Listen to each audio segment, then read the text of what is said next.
Olhei, e eis um cavalo branco, e o que estava montado nele tinha um arco, e foi-lhe dada uma coroa, e saiu vencendo, e para vencer. Que arco é esse que o cavaleiro do cavalo branco tem? Olá, amigos! Sejam bem-vindos ao canal Escritura da Verdade. Hoje vamos desvendar esse mistério e revelar a todos a verdade quanto ao assunto. Afinal, quem é o cavaleiro do cavalo branco de Apocalipse 6? Este cavaleiro nos traz 5 pontos coerentes e absolutos, totalmente inconfundíveis para identificá-lo, os quais são: o cavalo. O cavalo descrito por João refere-se a um trono, mas precisamente ao período de tempo dessa profecia, dentre as 4 profecias a se cumprirem, pois vemos em Apocalipse 6 que só 4 selos são lidos, e os outros 3 selos João recebeu em visões, para que se cumpra o que fora dito a Daniel, quanto a selar a visão e a profecia. Segundo ponto, a cor do cavalo. Em Apocalipse 19 e 11, vemos claramente essa questão. E vi o céu aberto, e eis um cavalo branco, e o que estava montado nele chama-se Fiel e Verdadeiro, e julga e peleja com justiça. Também em Apocalipse 20, 11, vemos uma referência à cor branca. E vi um grande trono branco, e o que estava assentado sobre ele, de cuja presença fugiram a terra e o céu, e não foi achado lugar para eles.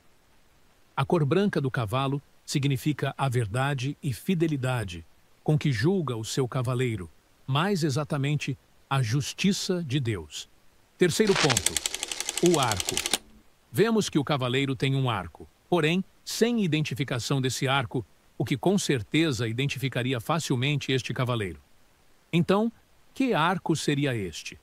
Seria um arco de atirar flechas ou um arco-íris? Ou uma cruz arqueada, como alguns dizem? Apresentaremos agora 2 referências de diferentes escritores que nos mostrarão a verdade sobre esse arco. Apocalipse 4, do 2 ao 3, relata a visão de João. Imediatamente fui arrebatado em espírito, e eis que um trono estava posto no céu, e um assentado sobre o trono.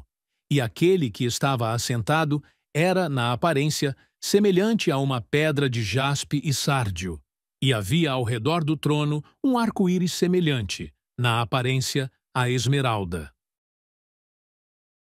Em Ezequiel 1, do 26 ao 28, vemos a seguinte descrição da visão e do arco.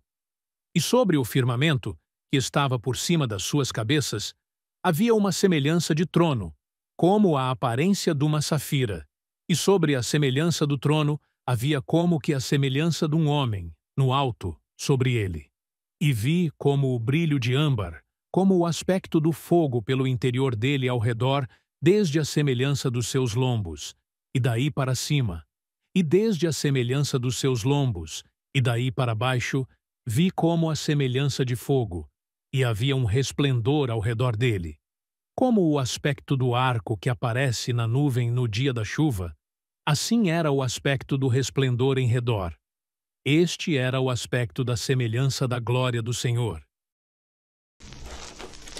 Essas 2 descrições nos dão claramente o entendimento de que esse arco, apresentado nas Escrituras, revelam o arco-íris como sendo o reflexo da glória do Senhor em volta do seu trono, no santuário do tabernáculo do testemunho no céu, Apocalipse 15, 5.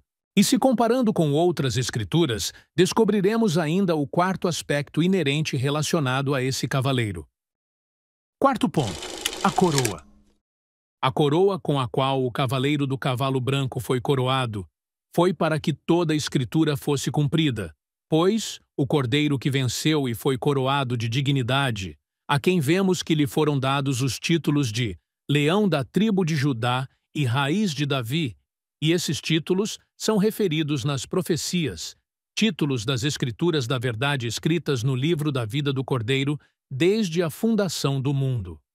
Um dos fatos inerentes a essa coroa e do saiu vencendo e para vencer é o abrir o livro e romper os seus selos.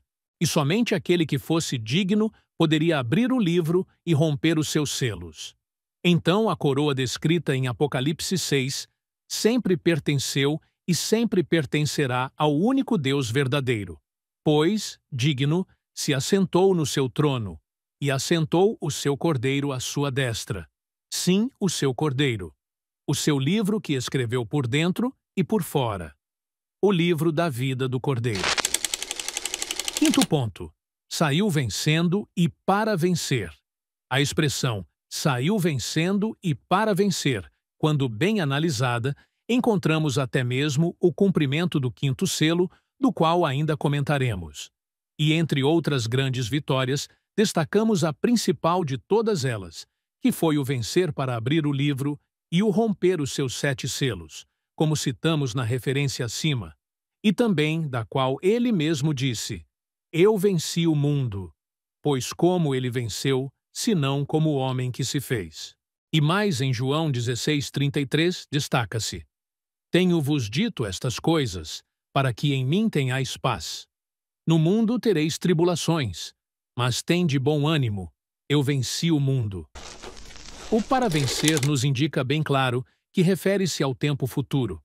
E a palavra da Escritura da Verdade nos mostra que o Cordeiro venceu e foi coroado de dignidade, nos deixando absolutamente claro que somente a ele pode pertencer este para vencer. Em Apocalipse 17:14, destaca-se o tempo futuro, que nos leva claramente à questão do para vencer. Estes combaterão contra o Cordeiro, e o Cordeiro os vencerá, porque é o Senhor dos senhores e o Rei dos reis. Vencerão também os que estão com ele, os chamados e eleitos e fiéis. Concluímos então com todas as referências já apresentadas, bem exatamente que este cavaleiro jamais poderia ser o anticristo, como já fora dito por aí em escatologias medíocres, que não passam de apostasias, pois bem analisado como aqui estamos apresentando, concluímos com clareza e riqueza de referências das Escrituras que este cavaleiro é o Senhor Jesus, o único Deus verdadeiro. 1 João 5:20.